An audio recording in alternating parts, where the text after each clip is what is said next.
இயேசு ஜீவிக்கிறார். சுவிசேஷ ஊழியம் வழங்கும் ஜீவ வார்த்தைகள்.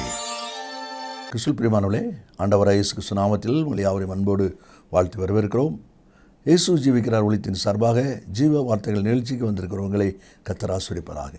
ஒவ்வொரு வாரமும் இதே நேரத்தில் இந்த வார்த்தைகளை கேளுங்கள், அநேகரை கேட்க செய்யுங்கள். ஊழியத்தில் பயன்படுத்த விரும்பினாலும் எங்களுடைய வெளியீடுகள், புஸ்தகங்கள், பாடல்கள் தேவையானாலும் எங்களோடு தொடர்பு கொள்ளுங்கள். நாம் ஒருமித்து அவர் நாமத்தை உயர்த்துவோமாக. நகோமி புஸ்தகத்தை குறித்தும் என்னிடத்தில் கேட்டுக்கொள்ளுங்கள். கர்த்தர் நம்மை ஆசீர்வதிப்பார். இந்த நாளிலும் தேவன் நமக்கு தருகிற வார்த்தையை நான் வாசிக்கிறேன், ஜெபத்துடன் கேளுங்கள். யாத்திராகமம் 1 அதிகாரம் 15-16 வசனங்கள். எகிப்தின் ராஜா எபிரேய மருத்துவச்சொல்லோடு பேசி, நீங்கள் எபிரேய ஸ்திரீகளுக்கு மருத்துவம் செய்யும்போது அவர்கள் மனைமேன் உட்கார்ந்திருக்கையில் பார்த்து, ஆண் பிள்ளையானால் கொண்டு போடுங்கள், பெண் பிள்ளையானால் உயிரோடு இருக்கட்டும். இந்த வார்த்தையில் கேட்கிற அன்பு நேச பிள்ளைகளே, யோசேப்பை அறியாத புதிய ஒரு ராஜா தோன்றினான் என்று சொல்லி 8ஆம் வசனத்தில் நான் வாசிக்கிறோம். அந்த புதிய ராஜா என்ன ஒரு காரியத்தை செய்கிறான்? இந்த ஜனங்களுடைய பெருக்கத்தை அவன் பார்த்து பயப்படுகிறான். 7ஆம் வசனத்தை நான் வாசிக்கும்போது, இஸ்ரவேல் புத்திரர் மிகுதியும் பலுகி ஏராளமாய் பெருகி பலத்திருந்தார்கள், தேசம் அவர்களால் நிறைந்திருந்தது. இந்த எபிரேய ஜனங்களுடைய பலம், இஸ்ரேல் ஜனங்களுடைய பலம் அதிகமாக இருக்குது, பெருகி இருக்கிறாங்க. இதை பார்த்த உடனே அவனுக்குள்ள ஒரு பயம் தோன்றுகிறது. இவர்கள் எந்த நிமிஷத்திலும் நமக்கு எதிராக வரலாம், இல்லை நமக்கு எதிரிகளோடு இணைந்து கொண்டு நம்ம மேலே வரலாங்கிற ஒரு எண்ணம் அவனுக்குள்ளே உருவாகிறது. அதனால் அவன் ஒரு திட்டம் செய்கிறான். 10ஆம் வசனத்தில் அவர்கள் பெருகாதபடிக்கும் என்று சொல்லியிருக்கு. அவர்கள் பெருகாதபடிக்கு அவர்களை குறித்து ஒரு உபாயம் பண்ண வேண்டும், அவர்களை சிறுமைப்படுத்த வேண்டும், அவர்களை பலவீனப்படுத்த வேண்டும். அவர்கள் பலன் கொள்வார்களானால், இன்னும் தங்கள் பலனை அதிகரித்து கொள்வார்களானால் நமக்கு அது ஆபத்தாய் முடியும் என்று சொல்லி அவங்களை பெருகாதபடி அவங்கள பண்ணணும். என்ன பண்ணலாம்? அந்த திட்டம்தான் பிறக்கிற ஆண் பிள்ளைகளை கொண்டு போடணும். அதை எப்படி செய்ய முடியும்? மருத்துவச்சில்கிட்ட சொல்லிட்டா அவங்க பிறந்த இடத்துலேயே கொண்டு வருவாங்க என்கிற ஒரு திட்டம் அவன் செய்கிறான். ஆனால் அது நடக்கலை. அப்படியெல்லாம் அடுத்து என்ன செய்வது? 22ஆம் வசனத்தில், பார்வோன் பிறக்கும் ஆண் பிள்ளைகளை எல்லாம் நதியிலே போட்டு விடணும். இப்போ அடுத்த பிளான் பண்ணுறான். பிறக்கிற ஆண் பிள்ளைய நதியில் போட்டுறணும். எப்படியாவது ஆண் பிள்ளைகள் பெருகிறத குறைக்கணும். பெண் பிள்ளைகள் பெருகுனா அவங்கள வேலைக்கு பயன்படுத்திக்கிடலாம், அவங்க நமக்கு பிரயோஜனமாக இருப்பாங்க. அவங்க பெருகிறதுனால படைபலம் பெருகாது. ஆனால் ஆண்கள் பெருகுனா படைபலம் பெருகும். இந்த வார்த்தையில் கேட்கிற அன்பு நேச பிள்ளைகளே, இது எழுத்தின்படி பார்வோனுடைய நாட்களில் நடந்த ஒரு உண்மை சம்பவம். ஆனால் இன்றைக்கு ஆவிக்குரிய அனுபவத்தில் கர்த்தர் நமக்கு கொடுக்குற காரியம் என்ன? உன்னுடைய வாழ்க்கையில் இருக்கிற ஆண் பிள்ளையின் அனுபவம், வெற்றியின் அனுபவம், அதை கொல்லுவதற்கு, அழிப்பதற்கு, நஷ்டப்படுத்துவதற்கு சத்துரை பிசாசானவன் தேடிக்கொண்டிருக்கிறான், பிரயாசப்பட்டு கொண்டிருக்கிறான். நீ ஜாக்கிரதை, உங்களை ஜாக்கிரதையாக காத்துக்கொள்ளுங்கள். உங்களுக்குள்ள இருக்கிற ஆவிக்குரிய ஆண் பிள்ளையை கொல்லும்படி அவன் பிரயாசப்படுகிறான். நீங்கள் ஜாக்கிரதையாக இருங்க. அதான் தேவனுடைய வார்த்தை. 2-3 காரியங்களை வேகமாய் நாம் வாசித்து ஜெபிக்க போகிறோம். முதலாவது எரேமியா 30ஆம் அதிகாரம் 6ஆம் வசனத்தை வாசிக்கும்போது அதில் சொல்லப்பட்டிருக்கிறது, ஆணாய் பிறந்தவன் பிரசவிக்கிறது உண்டோ என்று கேட்டு பாருங்கள். அப்போ ஆண் என்புடைய அனுபவம் என்ன? அவங்களுக்கு கற்பம் கிடையாது, அவர்கள் கற்பம் தரிக்க முடியாது. இது என்ன ஒரு அனுபவம் சொல்லப்படுகிறது என்று யோசிப்பீர்கள். ஆனால் 2-3 காரியங்களை வேகமாய் நாம் வாசிக்க போகிறோம். ஏசாயா புஸ்தகம் 59ஆவது அதிகாரம் 4ஆம் வசனத்தில் கடைசியில் சொல்லப்பட்டிருக்கிறது, தீமையை கற்பம் தரித்து அக்கிரமத்தை பெறுகிறார். தீமையை கற்பம் தரித்து அக்கிரமத்தை பெறுகிறான். அப்படின்னால் தீமை என்கிற கற்பம். அதே அதிகாரம் 13ஆவது வசனத்தில், கள்ள வார்த்தையை கற்பம் தரித்து எங்கள் இருதயத்திலிருந்து பிறப்பிக்க பண்ணினோம். கள்ள வார்த்தையை கற்பம் தரித்து, அங்கே சொல்லப்பட்டிருக்கிறது தீமை என்கிற கற்பம். எங்கே சொல்லப்படுகிறது கள்ள வார்த்தை என்கிற கற்பம். அது மாத்திரமல்ல, யோபின் புஸ்தகம் 15ஆம் அதிகாரம் 35வது வசனத்தை நான் வாசிக்கும்போது, அநியாயத்தை கர்ப்பம் தரித்து அக்கிரமத்தை பெறுகிறான். அநியாயம் என்கிற ஒரு கர்ப்பம். சங்கீதம் 7:14 தீவினையை கர்ப்பம் தரித்து பொய்யை பெறுகிறான். தீவினை என்கிற கர்ப்பம், தீமை என்கிற கர்ப்பம், கள்ள வார்த்தை என்கிற கர்ப்பம், அநியாயம் என்கிற கர்ப்பம், தீவினை என்கிற கர்ப்பம்.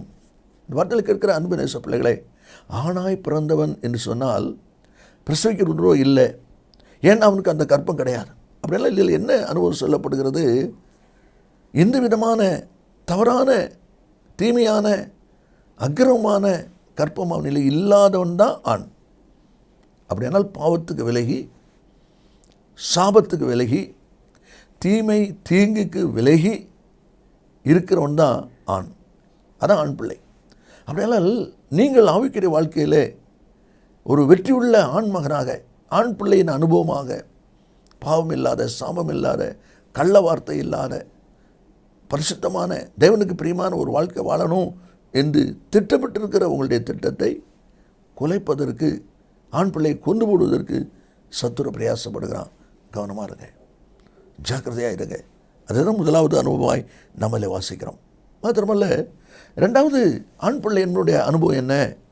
லேவியராகமம் 27வது அதிகாரத்தில் முதல் பகுதியில் நான் வாசிக்கும் போது, அங்கே ஆண் பிள்ளையுடைய மதிப்பு என்ன, பெண் பிள்ளையுடைய மதிப்பு என்ன என்பதை குறித்து வரிசைக்கரமாக சொல்லப்பட்டிருக்கு. ஒரு வசனத்தை வாசிக்கிறேன். 3ஆம் வசனத்தை கவனிங்க.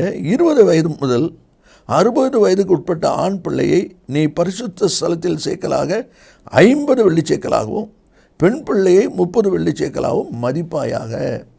ஆண் பிள்ளைக்கு ஒரு மதிப்பு இருக்குது, பெண் பிள்ளைக்கு ஒரு மதிப்பு இருக்குது. வயதுக்கு ஏற்றபடி அந்த மதிப்பு இருக்குது. இதில் 3 விதமாக வகுக்கப்பட்டிருக்குதை நீங்கள் பின்னால் வாசிக்கலாம், வாசித்து பாருங்கள். இந்த 3 பகுதியிலையும் ஆண் பிள்ளையினுடைய விலை அதிகம், பெண் பிள்ளையுடைய விலை மதிப்பு குறைவு. அப்படியானால் ஆண் பிள்ளை என்பது ரெண்டாவது அனுபவம் என்ன?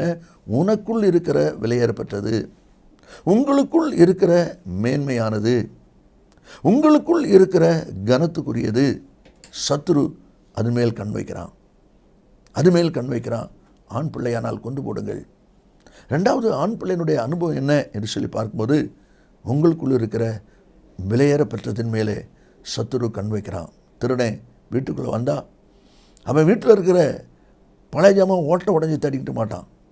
நகை எங்கே இருக்குது, பணம் எங்கே இருக்குது, விலை மதிக்க முடியாத பொருள் எங்கே இருக்குது, அதைத்தான் தேடுவான். இதே போல் சத்துராய் பிசாசானவன் அவனும் பொய்யனும் பொய்க்கு பிடா திருடனாக இருக்கிறதுனால அவன் இன்றைக்கு ஆவிக்கிற வாழ்க்கையில் வெற்றியாக ஓடுகிற உங்களுடைய வாழ்க்கையில் இருக்கிற ஆவிக்கிற அனுபவமாக விலையேறப்பட்டதை அவன் உங்களிலிருந்து கொள்ளையாடி போக பிரயாசப்படுகிறான். ஜாக்கிரதையாக இருங்க. 2 ராஜாக்கள் 4ஆம் அதிகாரம் 1ஆம் வசனத்தில் எலிசா தெற்கு தரிசனத்தில் ஒரு விதவை தன்னுடைய 2 மகனை கூட்டிகிட்டு வந்து பேசுகிறா. என்ன சொல்லுகிறா? புருஷன் தெற்கு தரிசனம் நீர் அறிவீர், அவர் கடன் வச்சுட்டு போயிட்டார்.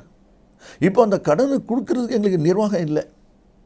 இப்போ அந்த கடன் கொடுத்தவன் வந்து இந்த கடனுக்கு பதில் உன்னுடைய குமாரர் 2 பேரையும் நீ அடிமையாக கொடுன்னு கேட்குறான். நல்ல யோசிய, அவங்களுக்கு தங்க வீடு இருக்குது, இன்னும் சில வாய்ப்புகள் இருக்குது. அப்போ கடன் கொடுத்தவன் என்ன செய்யணும்? உன் வீட்டை கொடு, உன் வீட்டை எழுதி கொடு, அல்லது உனக்கு இருக்கிற நிலத்தை எழுதி கொடு, பத்திரத்தை கொடு, இப்படி தான் கேட்குறத பார்த்துருக்குறோம். ஆனால் இங்கே அதெல்லாம் விட்டுட்டு உன் 2 மகனை கொடு. அப்படியானால் ஒரு விதவை தாய்க்கு இருக்கிற விலையேறப்பட்டது வாழ்க்கையில் பிள்ளைகள். அந்த பிள்ளைகள் மேலே சத்துரு கண் வைக்கிறான். ஜாக்கிரதை. ஆண் பிள்ளையானால் கொண்டு போடு. ஆவிக்கிற வாழ்க்கையில் உங்களுக்குள் இருக்கிற விலையேறப்பட்டதை சத்துரு பிசாசானவன் கொள்ளை கொண்டு போகும்படியாக, நஷ்டப்படுத்தும்படியாக, சேதப்படுத்தும்படியாக அவன் ஆயத்தமாய் கொண்டிருக்கிறான். ஜாக்கிரதையார்கள். அதுதான் சொல்லப்பட்டிருக்கிறது. இனி 3வது ஒரு அனுபவம். ஆதியாகமம் 17வது அதிகாரம் 10வது வசனத்தை நான் வாசிக்கும் போது அதில் சொல்லப்பட்டிருக்கிறது, உங்களுக்குள் பிறக்கும் சகல ஆண் பிள்ளைகளையும் விருத்த சேதனம் பண்ண வேண்டும். விருத்த சேதனம் என்பது ஒரு சுத்திகரிப்பு. அது தேவனுக்கும் எனக்கும் உங்களுக்கும் உள்ள உடன்படிக்கை என்று ஆண்டவர் அடுத்த வருஷத்தில் சொல்கிறாரு. அது ஒரு சுத்திகரிப்பின் அனுபவம். அப்படியானால் ஆண் பிள்ளையின் அனுபவம் என்பது சுத்திகரிப்பின் அனுபவம். நீங்களும் நானும் ஆவிக்கிற ஒரு வெற்றி ஓட்டம் ஓடும்போது நம்முடைய வாழ்க்கையிலே, வார்த்தையிலே, செயல் முறைகளிலே, பண விஷயங்களிலே நாம் சுத்தமாக இருக்க வேண்டும் என்று சொல்லி சுத்திகரிப்பின் அனுபவத்தோடு செயல்பட வேண்டும் என்று சொல்லி நாம் தீர்மானித்திருக்கிறோம். நீங்களும் தீர்மானித்திருக்கீங்க அல்லவா? அந்த தீர்மானத்தை உடைப்பதற்கு, அந்த சுத்திகரிப்பின் வாழ்க்கையை சீர்குலைப்பதற்கு சத்துரை பிசாசானவன் கங்கணம் கட்டி கொண்டிருக்கிறான். ஜாக்கிரதை. ரோமன் நிருபத்தில் பவுல் சொல்லும் பொழுது 14:22 நல்லது என்று நிச்சயித்த காரியத்தில் தன்னை குற்றவாளி ஆக்காதவன் பாக்கியவான். நீங்கள் எது நல்லதுன்னு சொல்லி நினச்சிருக்கீங்களோ, தீர்மானம் பண்ணியிருக்கீங்களோ, அதை நஷ்டப்படுத்த பிசாசு பிரயாசப்படுகிறான். யோசிப்புடைய வாழ்க்கையில் அவன் மிக நேர்மையானவன், மிக நேர்த்தியானவன், கர்த்தருக்கு பயப்பட பயத்தோடு ஜீவிக்கிறவன். போத்திபார் மனைவி மூலமாக பிரச்சனை வந்தபோது அவன் சொல்லுகிற வார்த்தை என்ன? இவ்வளோ பெரிய பொல்லாங்குக்கு உடன்பட்டு நான் தேவனுக்கு விரோதமாய் பாவம் செய்வது எப்படி? முடியாது. அந்த சுத்திகரிப்பை, அந்த சுத்தமான வாழ்க்கையை உடைப்பதற்கு சத்துரு அங்கே பிரயாசப்படுவதை பார்க்கிறோம். எப்தாவுடைய வாழ்க்கையில் நியாயாதிபதி 11:35 அவன் சொல்கிறான், என் வாயை திறந்து சொல்லிவிட்டேன், அதை என்ன மாற்றக்கூடாது. உங்களுடைய வாயை திறந்து நான் எப்படி ஜீவிப்பேன், உமக்கென்று எப்படி கொடுப்பேன், உம்முடைய காரியத்தை எப்படி செய்வேன், என்னென்னு சொன்னீங்க, பொருத்தனை உடன்படிக்கை தீர்மானம், அதை எப்படி நிறைவேற்றி கொண்டிருக்கீங்க, அதை உடைக்கிறதுக்கு, அதுதான் ஆண் பிள்ளை கொல்றதுக்கு அவன் சத்துரு பிரயாசப்படுறான். ஜாக்கிரதையாக இருங்க. மாத்திரமல்ல, 4வது அனுபவம் நான் வாசிக்கிறோம். லூக்கா சுவிசேஷம் 2வது அதிகாரம் 23வது வசனத்தை நான் வாசிக்கும் போது அதில் சொல்லப்பட்டிருக்கு, முதற் பேரான எந்த ஆண் பிள்ளையும் கர்த்தருக்கு பரிசுத்தமானது என்னப்படும். ஆண் பிள்ளையுடைய 4வது ஒரு அனுபவம் என்ன? ஆவிக்குரிய அனுபவத்தில் பரிசுத்தமான வாழ்க்கை. பரிசுத்தமான வாழ்க்கை இன்றைக்கி ஆண்டவர் நம்மிடத்தில் அதை எதிர்பார்க்கிறார். பரிசுத்தத்தின் அனுபவத்தை எதிர்பார்க்கிறார். காரணம், அவர் பரிசுத்தமுள்ள தேவனாக இருக்கிறதுனால அவர் நம்மிடத்தில் பரிசுத்தமான வாழ்க்கையை எதிர்பார்க்கிறார். சத்துராய் பிசாசானவன் அந்த பரிசுத்தமான வாழ்க்கை நான் வாழக்கூடாதபடி, பரிசுத்தத்தின் பாதையில் செயல்படக்கூடாதபடி நமக்கு நஷ்டத்தை உண்டாக்க, பரிசுத்த வாழ்க்கையை கெடுப்பதற்கு இன்றைக்கி பல விதங்களில் பிசாசு பிரயாசப்படுகிறான். இன்றைக்கி நம்முடைய பிள்ளைகள் நம்முடைய கைகளிலே மொபைல் இருக்கிறது.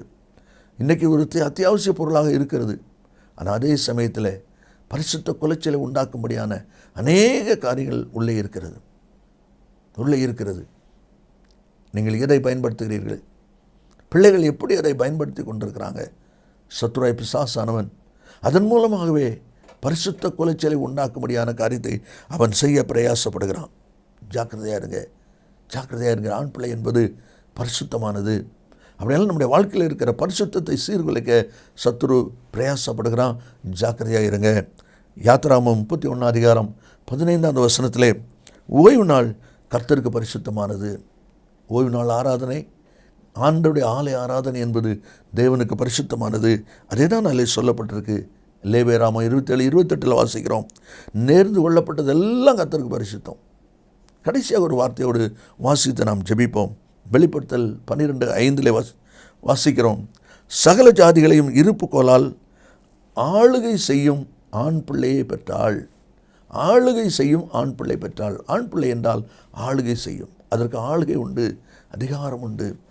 அதை குலைப்பதற்கு சத்துரு பிரயாசப்படுகிறான். இந்த வார்த்தையில் இருக்கிற அன்பு நேச பிள்ளைகளே, இன்றைக்கு கர்த்தர் நமக்கு கொடுக்குற வார்த்தை என்ன? பார்வோன் சொன்னான், பிறக்கிறது ஆண் பிள்ளையானால் கொண்டு போடுங்க, பெண் பிள்ளையானால் உயிரோடு வைங்க.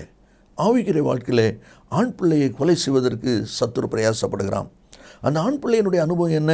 தீமை, பாவம், கற்பம் இல்லாத ஒரு வாழ்க்கை, விலையேற பெற்றது ஆண் பிள்ளை. அதை பாதுகாத்து கொள்கிற ஒரு வாழ்க்கை, விருத்தசேனம் பண்ணப்படணும், சுத்திகரிப்பின் ஒரு வாழ்க்கை, பரிசுத்தமான ஒரு வாழ்க்கை, கடைசியாக ஆளுகை. நாம் இவ்விதமாக இருக்கிறோம். ஜாக்கிரதையாக ஓடுவோம், ஜெயத்தை பெற்றுக்கொள்வோம். இயேசு சீக்கிரம் வரப்போகிறார். நல்ல பிதாவை நன்றியோடு துதிக்கிறோம். உம்முடைய வார்த்தை ஆமென்று ஆமென் இருப்பதுக்கு ஸ்தோத்திரம். இந்த வார்த்தை கேட்கிற ஒவ்வொருவரும் தங்களுக்குள்ளே இருக்கிற ஆவிக்குரிய ஆண் பிள்ளையை சத்துரு கொள்ளை கொண்டு போகாதபடி ஜாக்கிரதையை காத்துக்கொள்ள உதவி செய்வீராக. இயேசுவின் நாமத்தில் பிதாவே, ஆமென். கர்த்தர் உங்களை ஆசீர்வதிப்பாராக. ஆமென். மேலும் விவரங்களுக்கும் உங்கள் ஜெப தேவைகளுக்கும் நீங்கள் எங்களோடு தொடர்பு கொள்ள வேண்டிய முகவரி, ஜீசஸ் லிவ்ஸ் காஸ்பல் மினிஸ்ட்ரீஸ், சகோதரர் John M Jeyaraj, 123A Donavur road, Mavadi, Nellai மாவட்டம், தென்னிந்தியா 627107. செல்போன் 9443113292.